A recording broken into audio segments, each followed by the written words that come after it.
आज बागपत पहुंचे थे। बागपत आए थे हम। सतपाल मलिक जी की जो पुण्यतिथि थी आज पहली, तो उसके लिए श्रद्धांजलि अर्पित करने के लिए आए थे, क्योंकि उनके हमारे बड़े पुराने संबंध थे।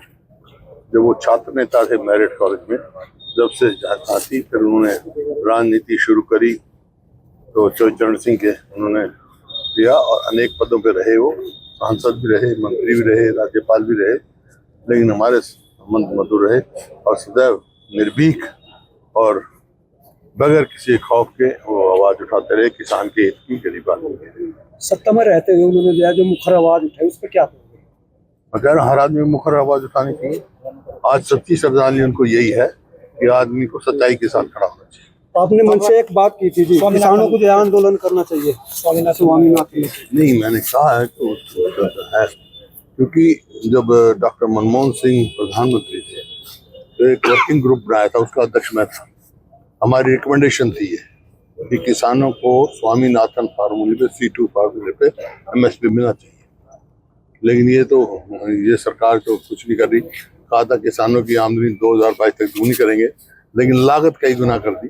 2014 में क्या डीजल का भाव था, क्या खाद का था, क्या कीटनाशक दवाइयों का था, आज क्या है आमदनी कर दी, MSP उतनी बढ़ाई। तो उसका रास्ता एक ही है, स्वामीनाथन C2 फार्मूला उसका से तय हो MSP की, ताकि किसान की भी खुशहाली आए इसमें। बीजेपी कह रही कांग्रेस हमने जो है लगातार जो है किसानों के जो है कर्ज माफ किए, अनेकों प्रकार की जो है कौन सा कर्ज माफ किया? हरियाणा हो, यूपी हो, एक भी पैसा नहीं किया। कर्ज हमने किए, हरियाणा में 1600 करोड़ किए और किए, मनी ने कौन सा किया?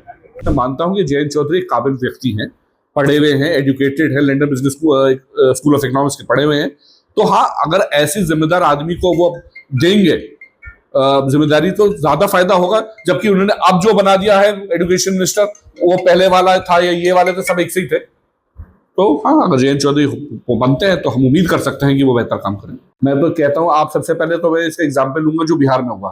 प्रशांत किशोर जी जीते वहां का बीजेपी का जो MLA हारे हैं वो 6 बार के विधायक रह चुके और वो पिछले 9 बार से बीजेपी का ही लड़ रहा है। तो अगर इस बार वहां पे वो हारते हैं तो इसका तो क्लियर मैसेज है कि युवाओं का आंदोलन, युवा का ये सब एक चेंज ला रहा है और उसी बदलाव की वजह से आज वो विजय भी हुआ है। आजकल चर्चा चल रही है।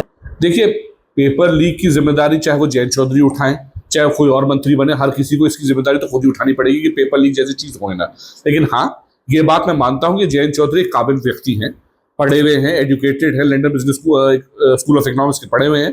तो हाँ, अगर ऐसी जिम्मेदार आदमी को वो देंगे जिम्मेदारी तो ज्यादा फायदा होगा। जबकि उन्होंने अब जो बना दिया है एजुकेशन मिनिस्टर, वो पहले वाला था या ये वाले तो सब एक से ही थे। तो हाँ, अगर जयंत चौधरी वो बनते हैं तो हम उम्मीद कर सकते हैं कि वो बेहतर काम करें।